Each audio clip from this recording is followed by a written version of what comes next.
advantage of the day. When you get an opportunity in this game, you make a play. The playmakers on three. 1, 2, 3. Touchdown, Kansas City! The Chiefs are right in the thick of it, baby! Hello, Chiefs Kingdom, and welcome to another edition of Defending Said Kingdom. Mitch Holthus with you, the voice of the Chiefs, along with Chiefs reporter Matt McMullen. A reminder that the Defending Kingdom is brought to you every episode by the great folks at 360 Vodka, Kansas City's hometown vodka and the official vodka of the Chiefs Kingdom. This episode we will call Powering Through It, using Andy Reid's own words. But before we do that, have we heard from any other parts of the earth yet? Of course. I mean, this is the best part of the week, right? Antarctica, is it still wide open? Antarctica is still wide open, so if you're watching and you want to place your flag in a place that we have not heard from yet, we need Antarctica. But we do have the Caribbean. We have Nassau, Bahamas. Ooh. Damien in Nassau, Bahamas is listening to Defending the Kingdom. That's it for international this week, but there's a few more around the country. Carlos in Albuquerque, New Mexico, listening to Defending the Kingdom. And then Jeremy in Carrollton, Texas, that's part of the DFW area. Mm-hmm. He says that there's a lot of Chiefs fans in the DFW area, and I saw that and thought Lamar would like that, watching from up high. So a lot of Chiefs fans out there in Dallas.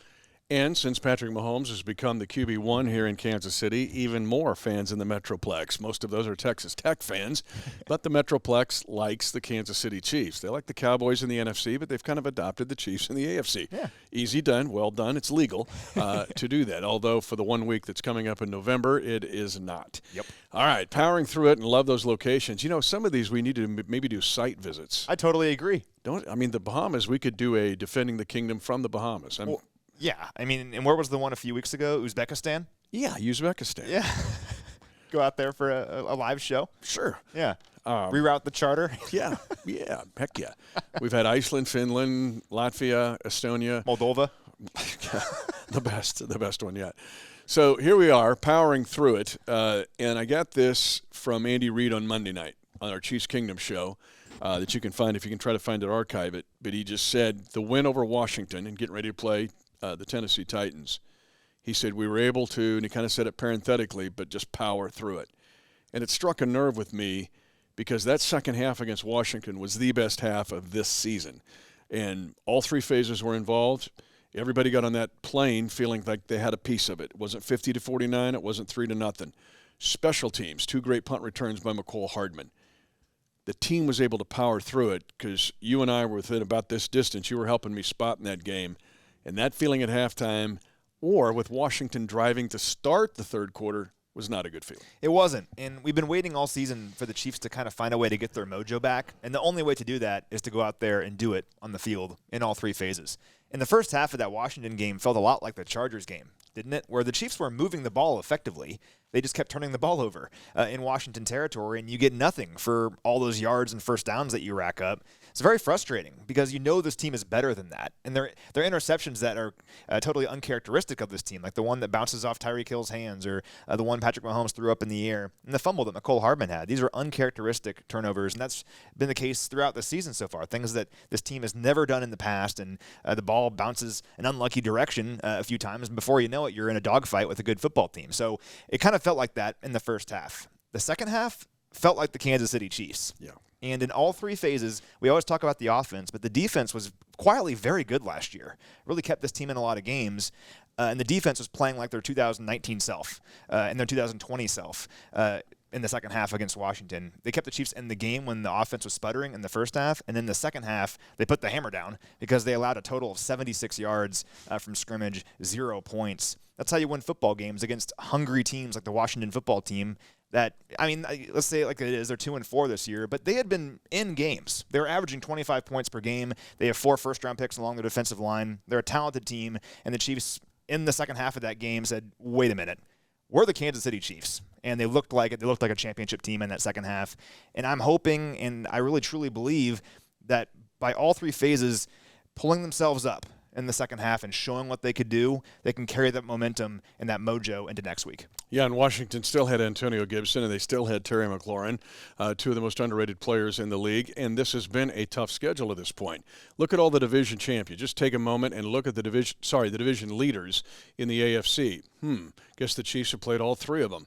And if you look in the NFC, they played Arizona in the preseason, and Dallas and Green Bay is coming. The only team they won't play that's leading the division is the NFC South, and I'm sure the league will figure out a way to have some exhibition game that way. But let's get into because this episode of Powering Through It, using Coach Reed's own words, is going to center around mental and physical toughness. We love to play fantasy football. We love to play Madden, right? Get them out. Let's go. Wonk, wonk, wonk. But you don't have to worry about being physically, maybe mentally tough in some instances, but not physically tough. And this is an opponent this week in the Tennessee Titans where it will be required. Sometimes it takes one person to light a fuse. McCole Hardman did it in the 2019 run to the Lombardi Trophy. Yep. The Chiefs were gasping for air, down 24-0. I said on the air, all it takes is one guy to light a fuse. He returned a kick 58 yards. The rest is history. Started a wildfire. In this game against Washington in the second half, first of all, there's a 3rd and 2 stop and the missed field goal. All right? So changed everything. Give Thornhill credit. That changed things. But then Daryl Williams. All right, the Chiefs were struggling blocking that great front that you talked about. Patrick Mahomes wisely just threw a check down throw on first down. To Daryl Williams, probably going to get a yard or 2, 3 at the most. Broken tackle, jukes a guy, a gain of 13 yards.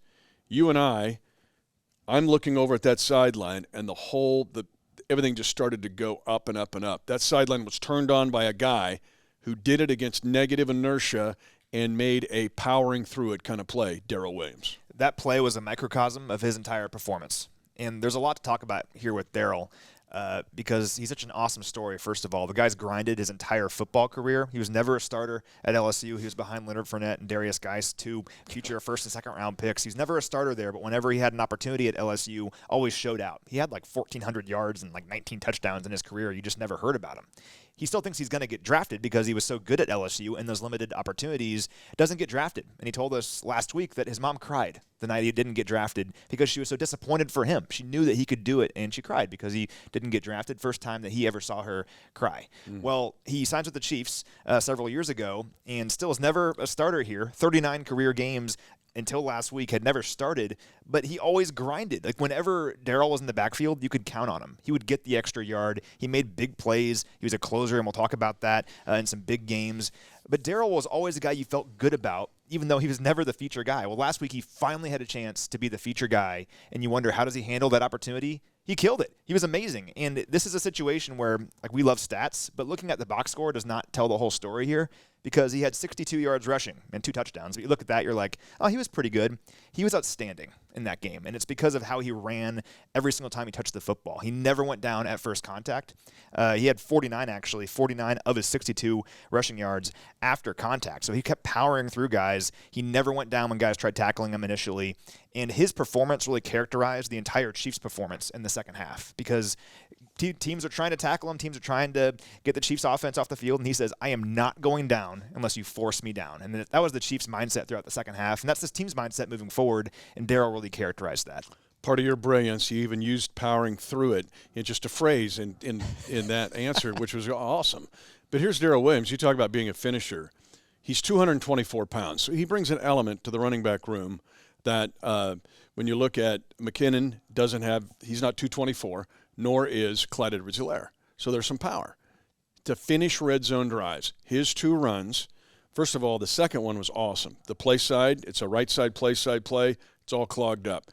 He instinctively worked his way back to the left side and then able to get to the end zone. So the first thing is you got to have a back that can finish red zone drives. He showed that against Washington. He did, and that's what you need. We need to finish in the red zone against defenses that are trying to get the Chiefs off the field, trying to beat the Chiefs by forcing us into field goal situations. And consistently, he made sure the Chiefs were finishing drives, and that's really been the mantra for this entire season. When the offense is moving down the field, when you have 17-play drives because defenses are playing 2 safeties deep over the top, you have to finish those drives with touchdowns. And when you have a guy like Daryl Williams who is never going to go down at first contact, who's going to power through the opponent when they try getting to him, and he's going to turn a 2-yard gain into an 8-yard gain repeatedly, all of a sudden you start finishing drives. It's super important to this offense. And, of course, we want to get Clyde back here, and he'll be back in a few weeks, hopefully. But we're so lucky to have a guy like Daryl who's experienced, who's talented, who's been around this offense, and who is ready for this opportunity.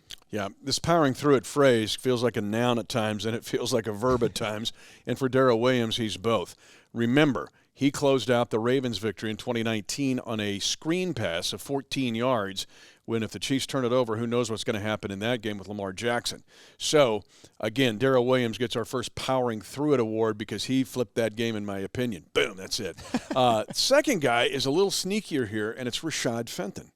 Okay, Rashad Fenton is a very underrated player, in my opinion, in the Chiefs' kingdom. First of all, he had a great performance last week. He was second of Pro Football Focus's cornerbacks in Week 6 out of 118 corners.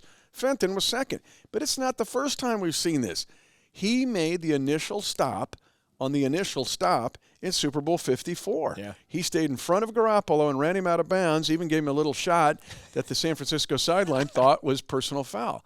Rashad Fenton, not the biggest of dudes, will power through it when you need it the most because he's a fighter and he's skilled. He is, and he's one of those players. He was a sixth-round pick a few years ago, and he didn't have a ton of opportunities his first 2 years in the league. Like, he was on the field at times, mostly on special teams, but wasn't on the field a ton. But when he was on the field, he usually played pretty well. Made some big plays in his career, like the interception in Mexico City, helped seal that game, and just made some plays over the course of his young career to the point where you figured if he has to go in there and play extended snaps, he can probably hold his own, and we're seeing that right now. And when Charvarius Ward hasn't been in there in this Chiefs secondary, you hope guys like Rashad Fenton, who have been around a little bit, who know the defense, who are just waiting for their opportunity, you hope they can take the most of it and make the most of it. And we're seeing that with Rashad. I mean, we talked about it in Kingdom Conversations, but when I was spotting for you in the booth, basically I'm pointing at names of who makes defensive plays. And I felt like over and over again, I was pointing at number 27. And that's a good thing. And it wasn't like it was big plays over the top that he was getting the guys then. It was like plays in the flat.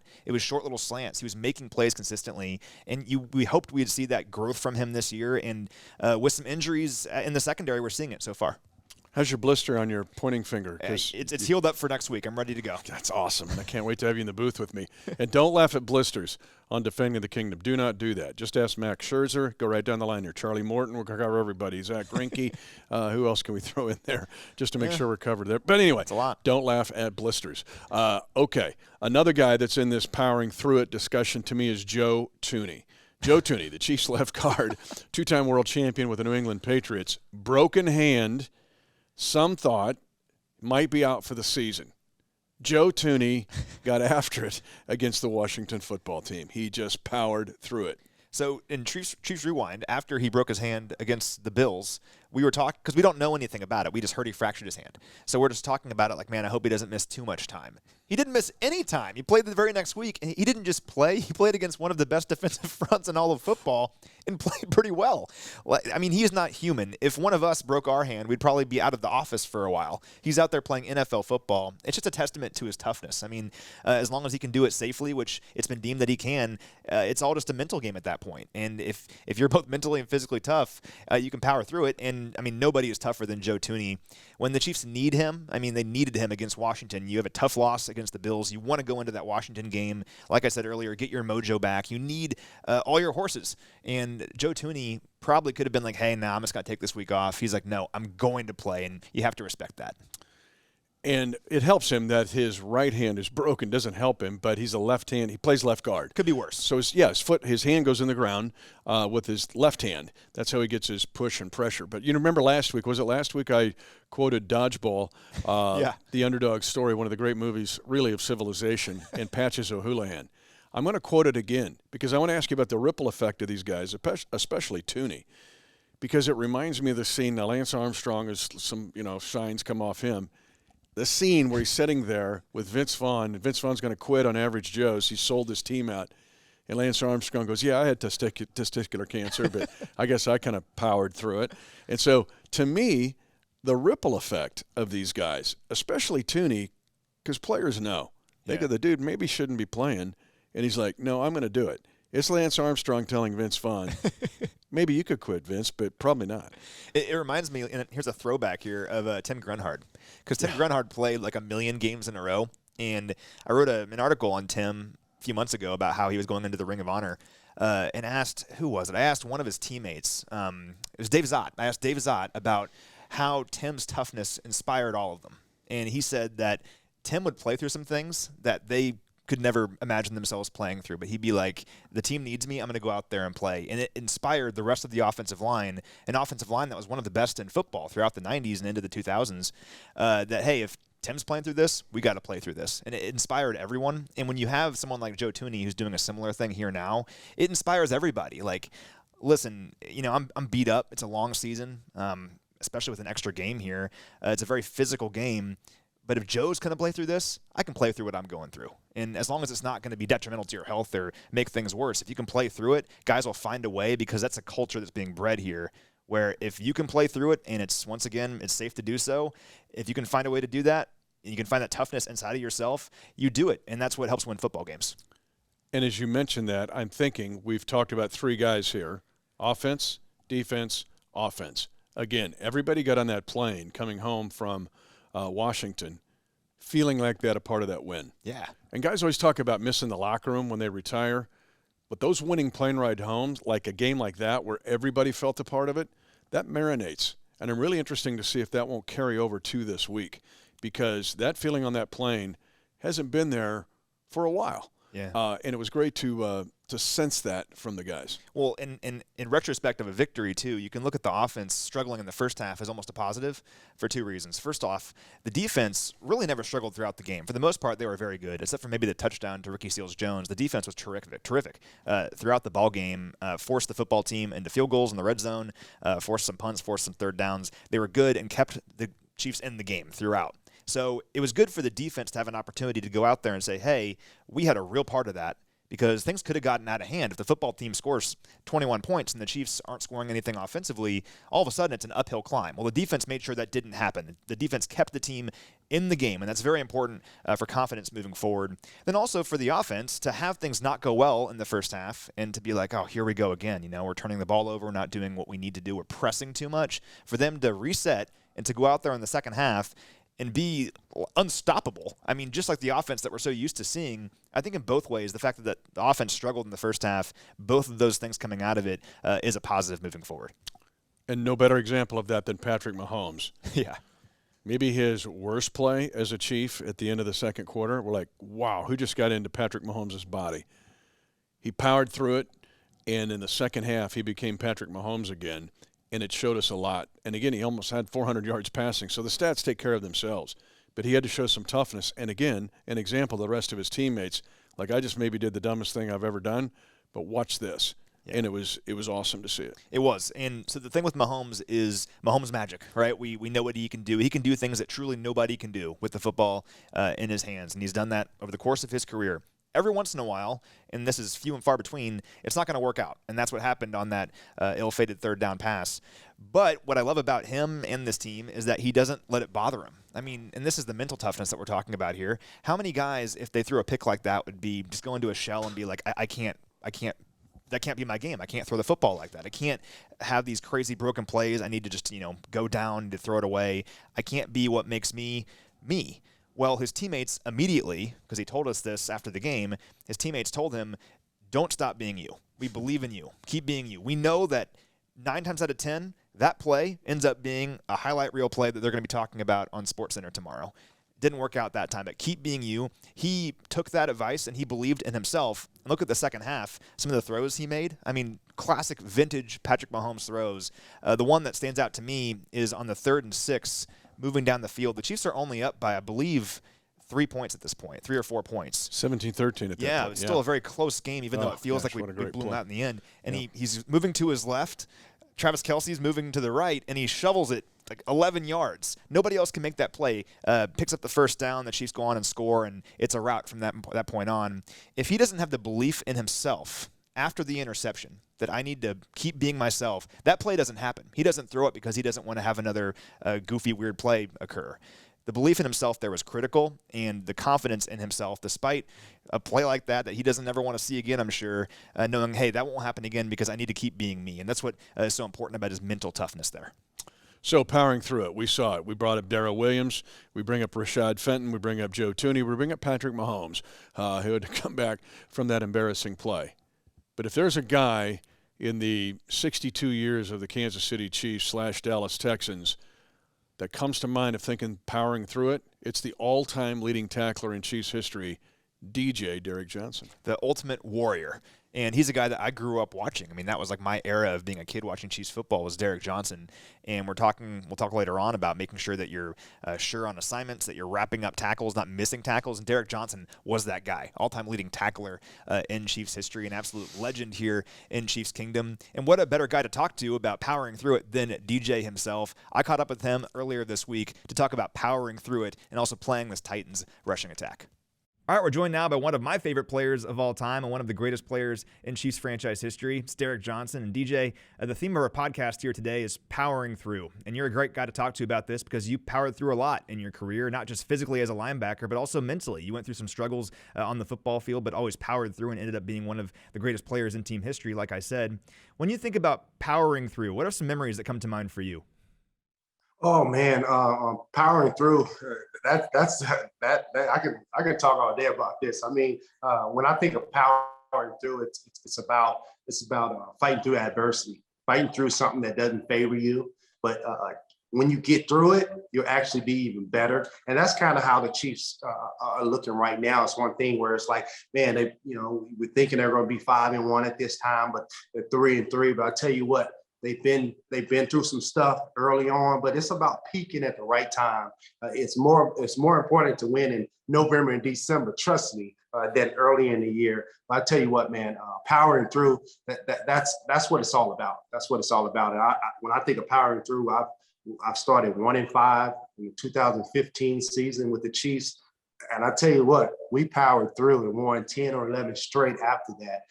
But it's about getting the right pieces together, getting that chemistry right, still believing in what we have in the locker room and shutting out every other media source that says anything other than what we think about ourselves.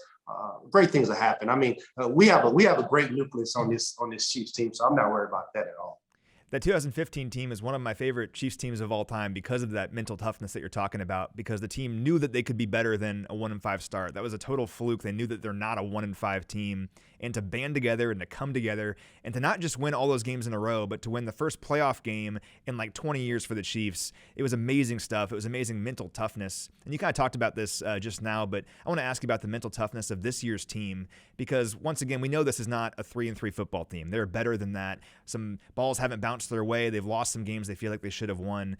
But how do you have a mental toughness in the locker room if you're this team to know that, hey, we can be better than this. Our goals are still all right there in front of us?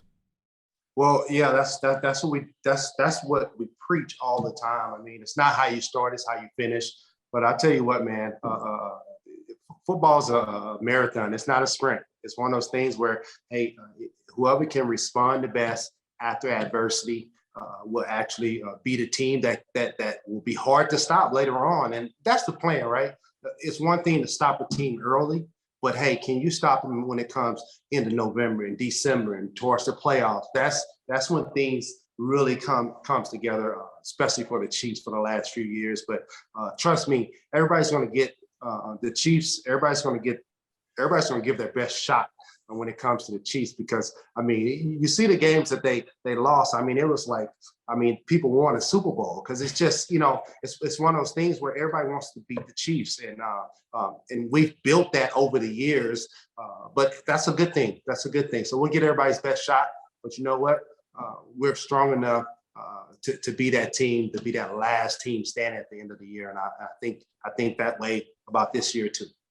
Yeah, it kind of feels like every single game is a playoff game, certainly for the other team, and the Chiefs need to match that intensity every single week. It means that they'll be in good shape, though, when the playoffs do roll around, that they've been experiencing these kinds of tests every single week. So hopefully that does help this team here moving forward.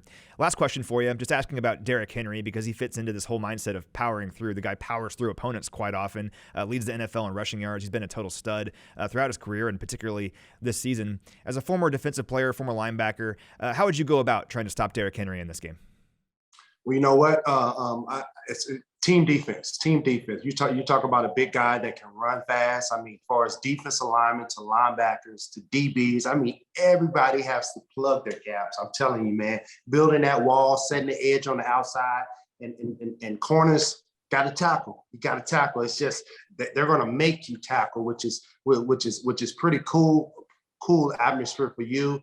But at the same time, you got to get it done and know that the other 10 guys, the other 8, 9, 10 guys are coming. But just hold on, and the best way to play defense is more than one person around the ball. You got to get a lot of people around the ball. Yeah, great test for this defense this week, but we saw what they could do last week. We've seen what they can do in previous years. Great statement game last week for them, and hoping they can build on that here in this one, because if you can stop Derrick Henry, you can stop just about anybody.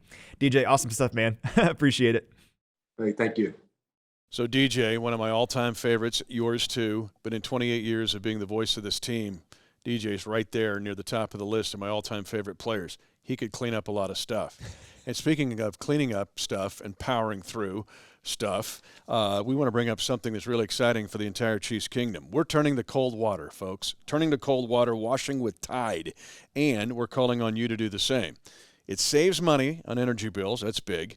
It's tough enough to tackle NFL stains, so you can handle a little nacho cheese or whatever you spill on your Arrowhead Red. Now, best of all, Tide is giving fans the ultimate reason to turn to cold, a Talking Chiefs cold washer. I kid you not, it talks to you. Tells you if you're screwing up, hey, get back on track. It's like having DJ in your house. It's a washing machine that reminds you to turn to cold at every turn, with the voice of none other than Travis Kelce. Take it from me. Cold can tackle all your stains. There it is. It's amazing. Travis Kelce talking washing machine. It's just the greatest thing ever. The Chiefs Tide cold washer could be yours. Just take the plunge to turn to cold and enter for a chance to win. Here's what you do. Just go to Tide.com, and you can power through your next wash using cold water wash with Travis Kelce. All right. The Chiefs are going to need to power through it this week because they are playing one of the power teams in the National Football League. And again, I use it as a noun and as a verb here because of Derrick Henry and the mentality of the Tennessee Titans. Derrick Henry is underrated. It sounds crazy, but he is. He's had 5,000 rushing yards since the week 4 of 2018. No running back in the history of the league has ever done that. And the next 5 behind him are all in the Pro Football Hall of Fame, because next on the list is Jim Brown.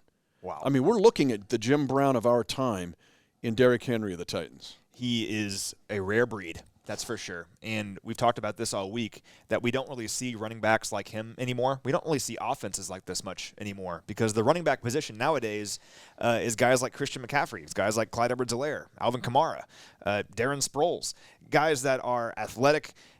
They can be hybrid receiver running backs, basically. They're shifty. They're very quick. That's what we're seeing a lot. We're not seeing the big, giant, bruising Jim Brown running backs much anymore, except in Tennessee. And Derrick Henry is a guy that I'm sure makes Jim Brown proud. You mentioned some of his numbers. This season, 783 rushing yards going into week 7. I mean, that's insane. He's 260 rushing yards ahead of second place because he obviously leads the NFL.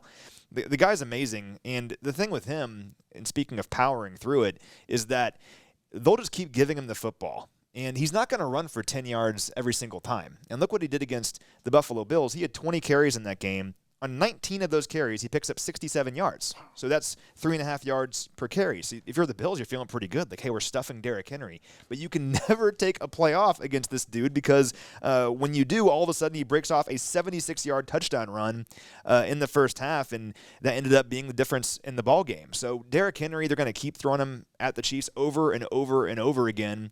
And we've seen kind of two sides of this coin. In 2019, in the regular season, he ran all over the Chiefs. But in the AFC title game, the Chiefs contained him, kept their focus throughout. He never had a big run in that game. And they got to make sure they replicate the latter, hopefully, in this one. I don't care where you are listening or watching to this podcast, Defending the Kingdom, brought to you by 360 Vodka, by the way, the official vodka of the Chiefs Kingdom and the hometown Kansas City Vodka. Did you ever play like tackle the guy at the ball, get the neighborhood kids together? Oh, right? yeah. We all did that, right? Didn't you do that? Even in Estonia and Latvia. Yeah. And then that kid showed up, and you're like, oh, no, it's that kid. And then he always has the ball, and 10 kids pile on him and can't bring him down, and he's like, you're bumping into acorns in the tree, and you're like knocked out, and this kid just can't get him down. Or you can play middle school football in Smith Center, Kansas, as a little, spindly 7th grader or whatever, and trying to put eye black on and spat your shoes because that's what they do on TV. And then the dude shows up that is an early maturation guy, the 8th grader that has underarm hair, right? We all know. And that guy. And that guy. And you're like, oh, my God, I got to tackle this guy. And you grab him by the leg going, can I, little help? Little help here. Yeah. Little help. And then you get him maybe tackled a couple times. And then you have to do it again and again and again. Yeah. That's what he did to the Buffalo Bills. You alluded to it. The fact that his average yards per carry in the first quarter, meaning Derrick Henry, who's the big kid coming in to play tackle the guy with the ball in the backyard. Oh, that kid's coming. He's under 4 yards, which is the average in the National Football League, really almost under 3. He's 6 yards a carry in the fourth quarter. He wears you out. Yeah. Well, remember Justin Verlander? His thing was always that he got better as the game went on. Like he was throwing like 100. You better hit him in the first inning. Yeah. That's what Derrick Henry is like. Yeah. And it shouldn't work that way because you think a running back getting hit over and over again, that you get tired over the course of a game. But his combination of size, strength, and speed shouldn't be allowed, and he has that when defenders simply don't. And the reality is he tires out defenders to the point where when the fourth quarter rolls around, he's still feeling pretty good, and the defense is like, man, we got to keep tackling this guy. And we've seen that throughout his career. The most incredible stat that I can say about Derrick Henry that when you look at it, it just doesn't make sense, is that the only player that has more 50-yard touchdowns than him since 2017 is Tyreek Hill. Tyreek has 15, and we all know that. Like, we use that stat all the time. Tyreek's a big play machine, and he can do it in so many different ways as a return man, as a wide receiver. You can even line him up in the backfield. But Derrick Henry has 13 50-yard touchdowns since 2017 as a big bruising running back going through the tackles, and it's crazy. And we've seen that time and time again, and you just can't let him break free for the big play because it changes games. And it's excellent you bring that point up. He has 2 this year. He has 1 against Seattle and 1 the other night against Buffalo. And the reason I say that, if you're Tennessee, you're thinking you've got to get to 30 points. Yeah. Because people say, you can't run it. You can't do it like Tennessee does it anymore. You've got to throw the ball, right? There's twice as many 300-yard passing games this year as there are 100-yard rushing games. But if you have this guy, Derrick Henry, the big kid in the backyard you're trying to play tackle the ball with, is the fact that they get chunk and big plays from him. I went back and looked it up. In 38 games the Titans have had, in their last 38 games, they have scored 30 or more points exactly half, 19 times. 19, 30 points or more, 19 less. In the 19 that they've had 30 points or more, 11 of the 19, Derrick Henry had a play or 2 of 35 yards or more. So, you mentioned, and it's great that you bring up Tyreek Hill, run wasp, get singled against the guy and run like the Cleveland play, the Philadelphia play. Or you give it to Derrick Henry.